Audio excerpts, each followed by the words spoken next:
Thomas, are you sneezing? Yes, I am okay. My nose is itchy. You should turn your head away when sneezing. Wait! Okay.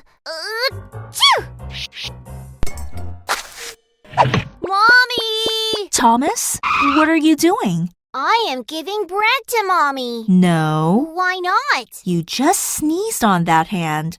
The germs and viruses are now on your hand because you sneezed on it. Imagine the germs and viruses on your hand will now go into your mom's mouth through that bread. No! Mommy can't get sick too. That's true. You should wear a mask not to pass on the virus to other people. But I don't have a mask now. Then, instead of covering your mouth with your hand, it's better to cough into your arm or use a handkerchief. Like this? Good job, Thomas.